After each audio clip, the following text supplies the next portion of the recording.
Para você que já me conhece, que bom estar podendo falar com você de novo. Para quem não me conhece ainda, muito prazer. Sou Lívia Zanolini, jornalista, tenho 31 anos e a partir de hoje eu vou trazer toda semana para você o Brasil em uma semana.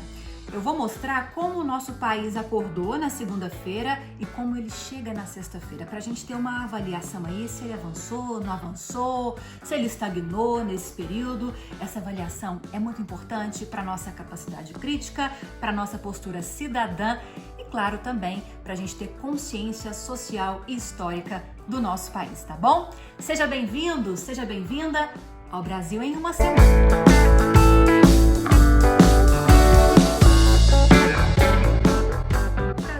A semana com 25 mortes por coronavírus e 1.546 casos confirmados da doença. Já na segunda-feira, algumas horas depois, subimos para 34 mortes e 1.891 casos confirmados. E para conter o avanço do vírus, você deve ter acompanhado aí na imprensa que muitos governadores, prefeitos têm decretado o fechamento de comércios, de empresas, para tentar diminuir a circulação de pessoas e, com isso, controlar o avanço da doença nas suas regiões. Pois bem, foi nesse cenário que, na madrugada de segunda-feira, no calar da noite, o presidente Jair Bolsonaro publicou uma medida provisória em que permitia a suspensão de contratos de trabalho com trabalhadores, nessa relação de empresa e trabalhadores, por até 4 meses, sem que os empresários tivessem que pagar salários aos seus empregados. O problema é que não ficou claro nessa medida provisória como esses trabalhadores sobreviveriam nesses 4 meses de contratos suspensos sem salários. Logicamente que isso gerou muitas reações na sociedade civil, no meio de lideranças políticas, até quem é favorável às ideias do presidente, até aos apoiadores do presidente, e com isso esse artigo que falava sobre as suspensões dentro dessa medida provisória foi suspenso pelo próprio presidente. A notícia que quase passou despercebida na segunda-feira, com esse destaque todo da mídia, para o coronavírus, foi a retomada das investigações de suposta prática de rachadinha pelo senador Flávio Bolsonaro quando deputado estadual pelo Rio de Janeiro. Não sei se vocês se lembram, mas essas investigações chegaram a ser paralisadas 3 vezes. Mas justamente por conta da pandemia, que parou o trabalho em praticamente todo o Brasil, empresas e também poder público, com a justiça parada, com as atividades, muitas delas pelo menos, suspensas, a preocupação era que os crimes pelos quais Flávio Bolsonaro está sendo acusado prescrevessem. De mercado financeiro agora, a segunda-feira terminou com cotação do dólar a quase R$ 5,14 e com o Ibovespa, que é o principal índice de desempenho da Bolsa de Valores, em queda de 5,22%.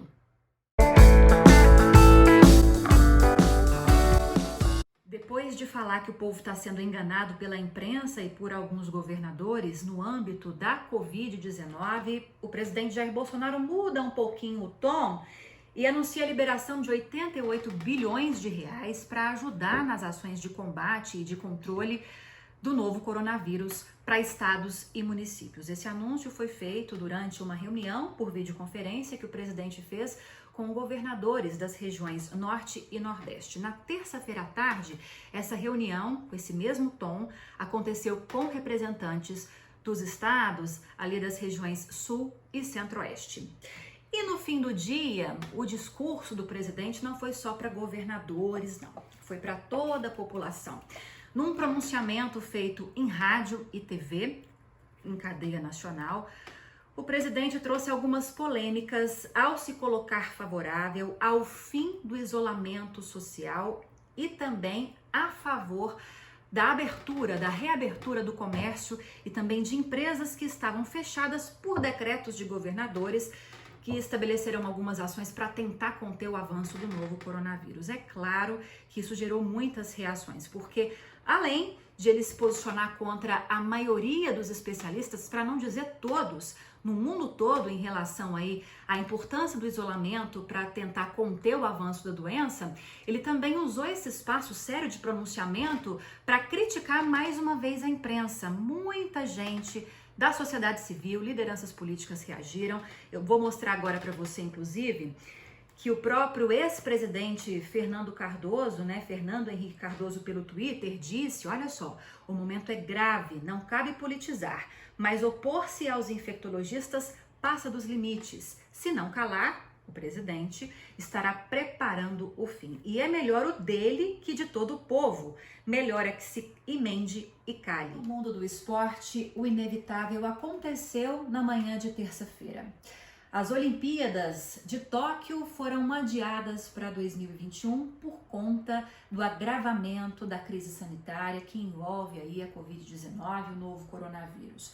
Histórico, gente, esse passo foi histórico, foi a primeira vez na história que uma Olimpíada é adiada. Outras 3 vezes ela chegou a ser cancelada por conta das 2 grandes guerras mundiais, mas adiada foi a primeira vez.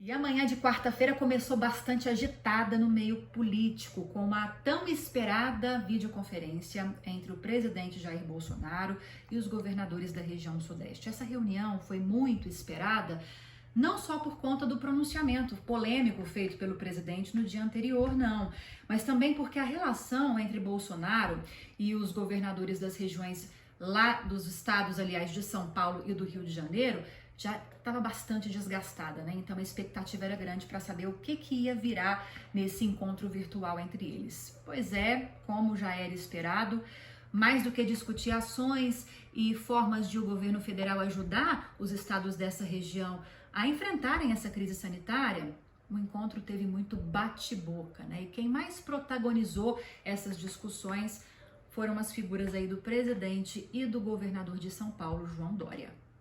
E ainda sobre os desdobramentos do pronunciamento do presidente, houve muita especulação sobre qual seria o futuro do ministro da Saúde, Luiz Henrique Mandetta, no governo. Por quê?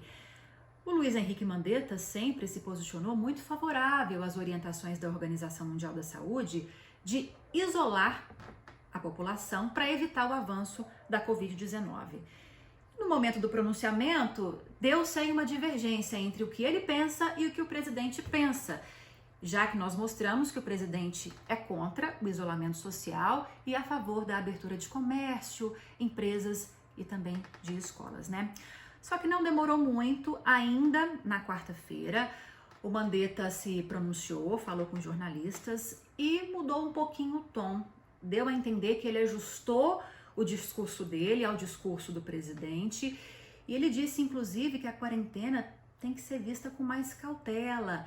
O isolamento total não é muito aconselhável, ou seja, ele mudou levemente o posicionamento dele para tentar se encaixar ao discurso do presidente, que é o chefe dele, inclusive. Só que no mesmo dia, também falando a jornalistas por videoconferência, o vice Hamilton Mourão, que tinha acabado de sair da primeira reunião do Conselho Nacional da Amazônia Legal, disse que o presidente exagerou um pouquinho, que na verdade ele pode ter se expressado mal e que o governo é a favor do isolamento social.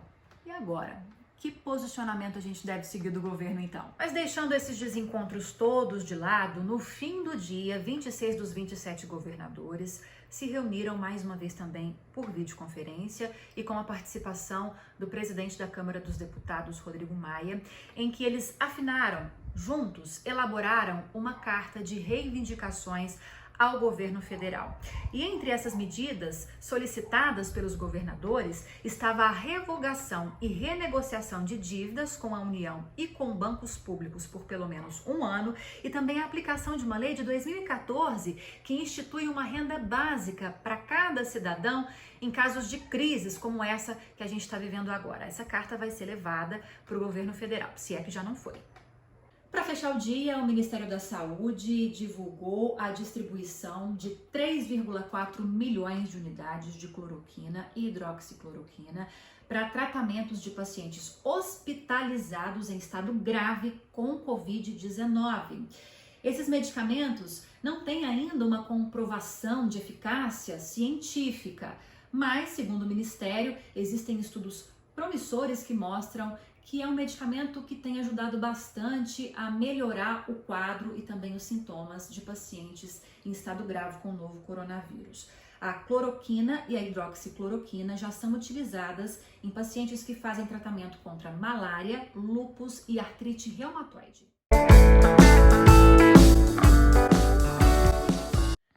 A quinta-feira foi cheia, gente, e começou com um recorde negativo. No dia 26 de março, o Brasil completou um mês do anúncio do primeiro caso de coronavírus no país. E nesse mesmo dia, foram registradas 20 mortes por Covid-19. Foi o maior número registrado num único dia até então. E um levantamento feito pelo Jornal Nacional mostrou que para tratar tantos pacientes que estão com uma doença e outros que devem ainda adquirir o novo coronavírus com o avanço da Covid-19 aí pelo país, segundo o que mostram aí as estatísticas, mais de 6.180 novos leitos estarão em funcionamento em vários estados, em várias regiões do Brasil nas próximas semanas. E esses leitos estão sendo aí estruturados para atender pacientes com a Covid-19, ou em média, pequena, em algumas situações em complexidade mais grave. E desses mais de 6.180 leitos que vão ser instalados, que estão sendo instalados aí nos chamados hospitais de campanha, 3.400 só no estado de São Paulo, 500 na cidade do Rio de Janeiro e 900 em Belo Horizonte. Ainda sobre a pandemia, o jornal Estado de São Paulo publicou um levantamento do Ministério da Saúde que aponta que os cofres públicos vão ter que dispor de pelo menos 410 bilhões de reais para custear todas essas ações que estão sendo efetivadas para conter o avanço da Covid-19. E esse levantamento, inclusive, segundo a matéria que o jornal trouxe, vai ser entregue ou já foi entregue ao ministro da Economia, Paulo Guedes, que lá no início da crise vinha dizendo que a aprovação das grandes reformas apoiadas por ele seria o suficiente para conter o avanço, para conter os efeitos negativos na economia dessa crise sanitária. Pois eu vou trazer agora um posicionamento de um economista que é ex-diretor de assuntos internacionais do Banco Central, o Alexandre Schwartzman, que disse que a aprovação dessas reformas nesse momento agora não vai ser mais o suficiente para conter os efeitos danosos dessa crise, dessa recessão, se assim a gente pode dizer, que a gente está vivendo. Eu vou ler aqui para vocês um trechinho. Ele disse isso em entrevista à jornalista Renata Lopresti no podcast O Assunto. Ele falou que o objetivo agora não é estabilizar a conta pública, não é controlar a inflação. Nosso objetivo agora é ganhar a guerra, em particular a guerra contra a SARS-CoV-19.